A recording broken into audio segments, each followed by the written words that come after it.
ओम गणेशाय नमः। नमस्कार दोस्तों, आज मैं बताने वाला हूँ महर्षि विश्वामित्र क्यों दशरथ जी पे गुस्सा किए थे और दशरथ जी का उत्तर क्या था। प्लीज़ वीडियो को एंड तक देखिए। श्री राम, लक्ष्मण, भरत और शत्रुघ्न वशिष्ठ मुनि के आश्रम से अपने शिक्षा संपूर्ण करके राजमहल लौटे थे। महाराज दशरथ ने अपने बच्चों की शादी के बारे में सोच रहे थे और उस वक्त महान ऋषि विश्वामित्र जी अयोध्या पहुँचे। विश्वामित्र जी जो सप्त ऋषि में एक है, वो द्वारपालक को बोले, मैं महाराज से मिलना चाहता हूँ, जल्दी उनको बोलो कि कौशिका के गाधी के पुत्र आए हैं। ये सुनकर द्वारपालक जल्द से महाराज के महल पे भागते गया और महाराज को बताया। महर्षि विश्वामित्र जी के आने की समाचार सुनकर महाराज को आनंद हुआ। वो उनके पुरोहितों को लेकर विश्वामित्र मुनि के पास गए। उनको देखकर महाराज ने उन्हें प्रणाम किए। विश्वामित्र जी ने महाराज और ऋषि मुनियों का हालचाल पूछे और सभी लोग महल के अंदर गए। महाराज बोले, आपके आगमन हमारे लिए अमृत है, मरुभूमि में बारिश जैसा है। आपको स्वागत है और बताइए मैं आपके लिए क्या कर सकता हूँ। आपकी सेवा करने के लिए हम सज्ज हैं। अगर मैं आपकी सेवा कर सकता हूँ तो मैं बहुत भाग्यशाली हूँ। आप जो बोलोगे मैं वो करूँगा। आप तो मेरे लिए भगवान हैं। विश्वामित्र जी ने बोले, मैं मेरे मन की बात बताता हूँ, आप अपना निर्णय लेना। मैं एक याग कर रहा हूँ, लेकिन 2 राक्षस हैं जो बाधाएं डाल रहे हैं। मेरा याग संपूर्ण होने आ रहा है, लेकिन वो 2 राक्षस मरीच और सुबाहु बहुत शक्तिशाली है और वो किसी भी रूप धारण कर सकते हैं। वो होम कुंड में मांस और खून फेंक के याग भंग कर रहे हैं। इसके कारण याग संपूर्ण नहीं हो पा रहा है और उसके वजह से मैं क्रोधित भी नहीं होना चाहता हूँ। अगर मैं क्रोधित हो गया तो याग भंग हो जाएगा। इसलिए मैं ये कह रहा हूँ, राम आपके बड़े पुत्र वो सबसे बहादुर है, उसको मुझे दे दीजिए। मैं उसका रक्षा करूँगा और वो अपने शक्ति में ही दिव्य है।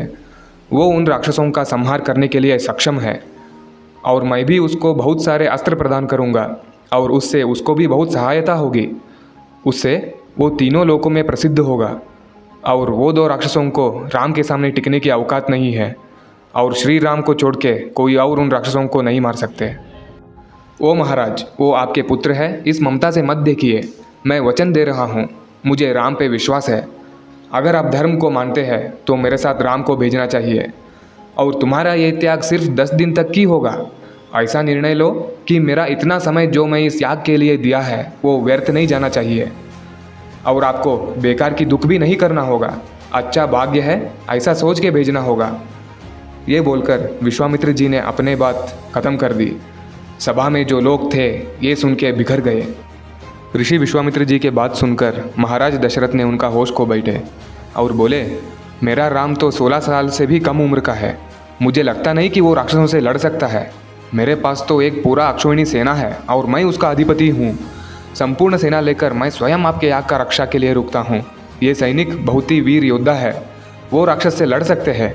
युद्ध में सबसे आगे मैं रहूँगा। हाथ में धनुष लेकर उन राक्षसों से युद्ध करूँगा। जब तक मेरे शरीर में जीव है तब तक मैं आपकी आग का रक्षा करूँगा।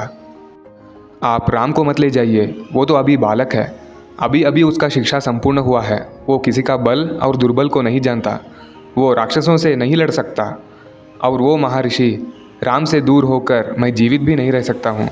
अगर आपको एक राघव चाहिए तो आप मुझे ले जाइए और बताइए वो राक्षस कौन है, किसके पुत्र है, उनके गात्र क्या है, उनका रक्षा कौन कर रहा है, वो किस तरीके से युद्ध करेंगे।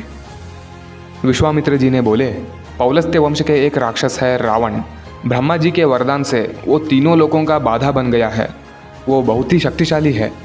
उसके पास बड़े संख्या में राक्षस है। वो कुबेर का भाई है और विश्रवा के पुत्र। वो किसी भी कार्य में स्वयं बाधा नहीं डालता। उसका 2 शक्तिशाली राक्षस मरीच और सुबाहु को भेजता है।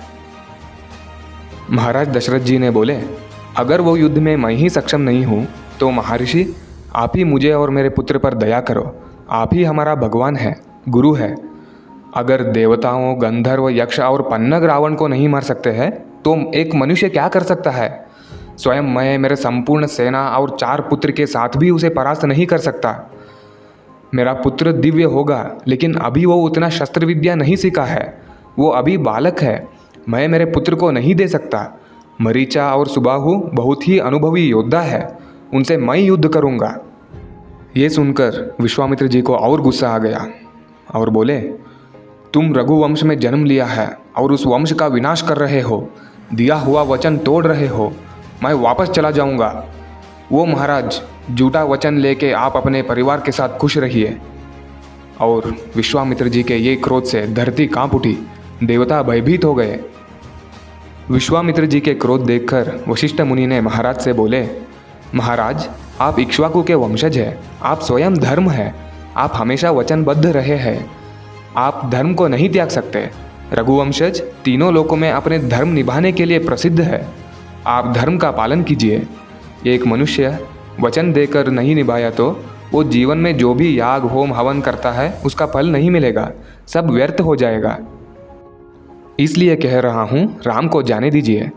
उसको शस्त्र विद्या आता हो या ना आता हो, उसे कुछ नहीं होगा। विश्वामित्र जी उसका रक्षा करेंगे।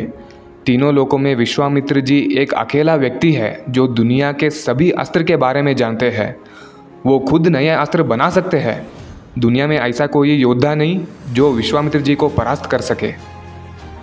वशिष्ठ मुनि के बात सुनकर महाराज दशरथ जी ने खुशी से मान लिए। वो राम और लक्ष्मण को बुलाए। जब श्री राम विश्वामित्र के पास पधारे तब सुगंधित हवा आने लगा, देवताओं का डोल बजने लगा, शंखनाद सुनने लगा और फूलों का बारिश हुआ। वो तीनों वहाँ से निकल गए। सबसे आगे विश्वामित्र जा रहे थे, उसके पीछे हाथ में धनुष लेके श्री राम और उसके पीछे लक्ष्मण। वीडियो को एंड तक देखने के लिए धन्यवाद दोस्तों। प्लीज़ सब्सक्राइब कीजिए, शेयर कीजिए और सपोर्ट कीजिए। हरे कृष्णा।